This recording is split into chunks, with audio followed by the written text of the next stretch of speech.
Retired Navy SEAL David Goggins is described as the toughest man on the planet. Holding the pull-up record, 4,000 pull-ups in 17 hours. He's also an ultra-marathon runner with more than 60 races.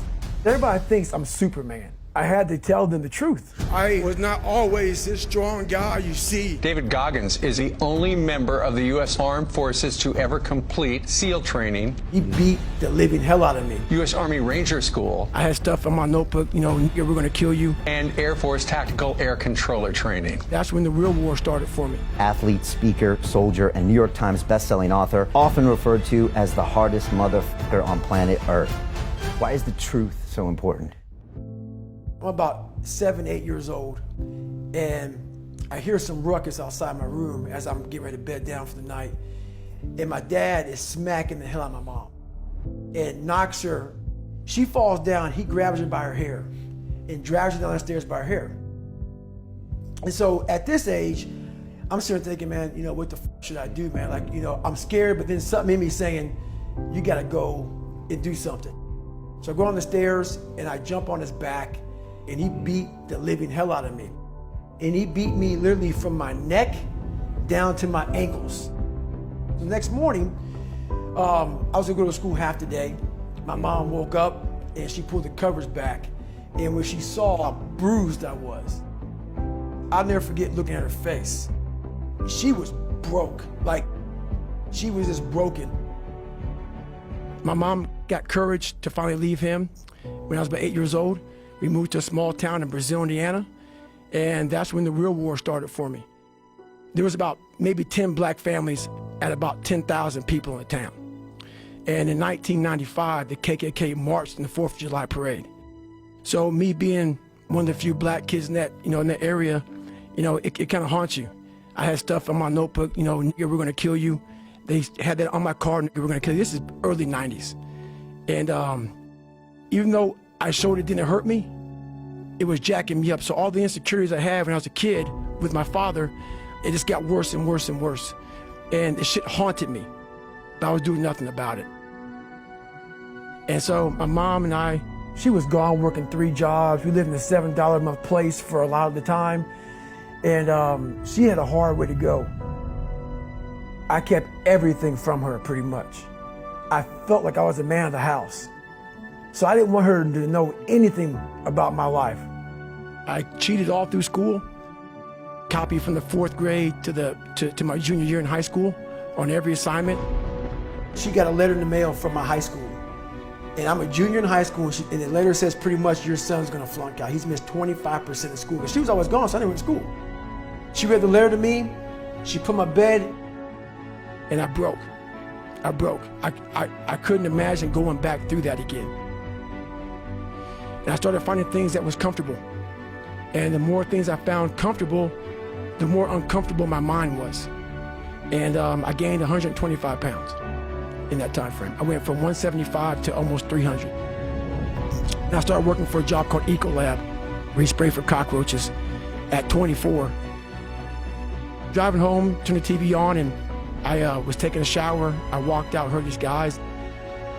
I saw these guys going in the water, so I was terrified of it. I mean, I can't even express. And these guys ringing the bell, quitting, dropping their helmet down, rolling out. A lot of guys just leaving. And it made me reflect on my fears, my insecurities.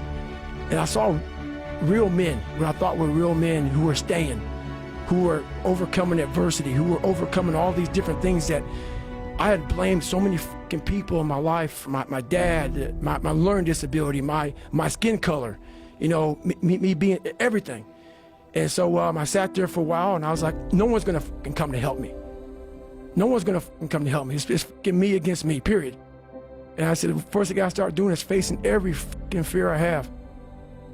At this point, I actually drive back to Buffalo, New York to see my dad.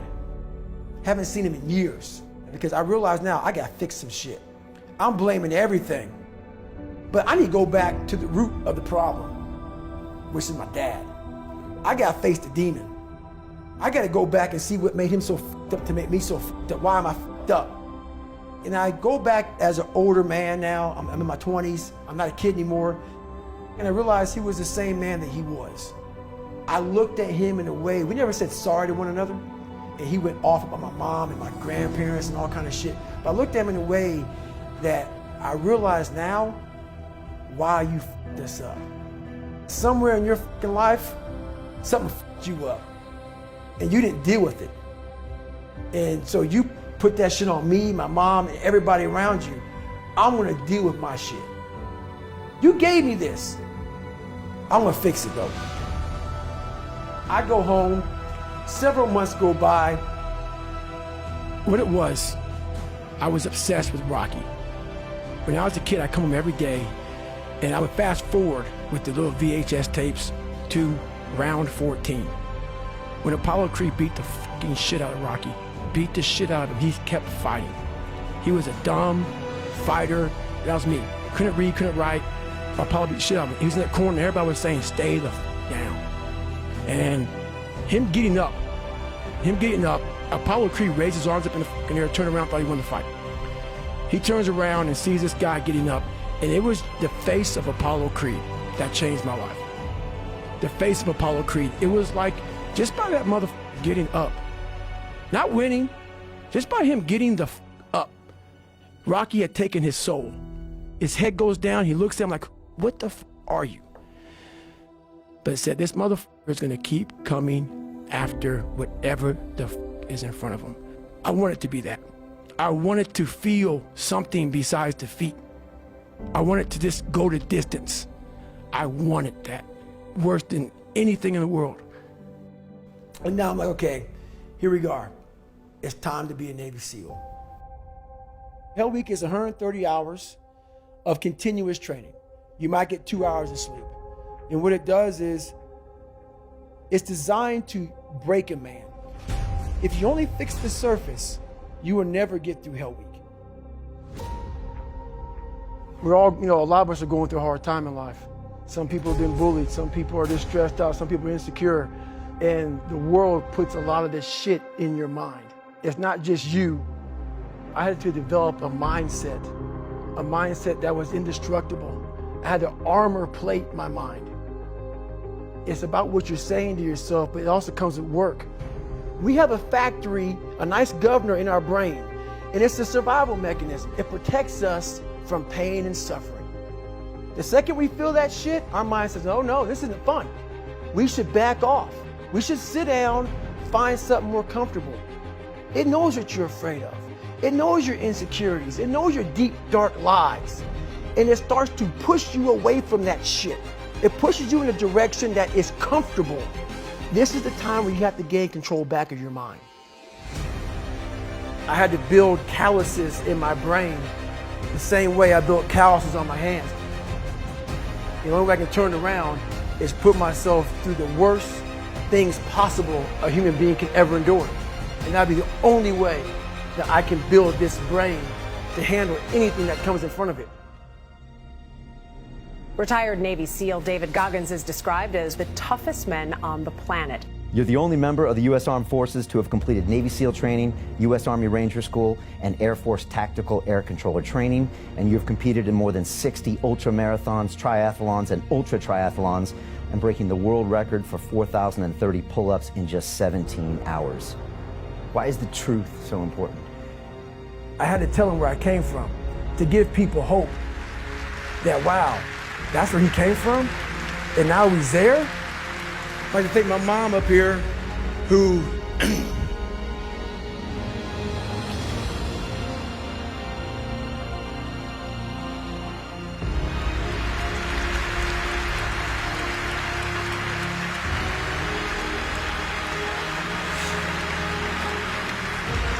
never picked me up, who never picked me up when I fell. She taught me how to get up when I was knocked down. Go into the pain of your life and say, why did this suck for me so bad? Why am I afraid of all this stuff? Why have I shut down the whole world? What makes you afraid of it? Study it. Because at times of hell, even the hardest men, we forget how hard we really are. Suffering is the true test of life. You face it every day. You face it every single day of your life. The only way you're ever going to get to the other side of this journey is you have got to suffer to grow. But a lot of us die never truly starting our journey.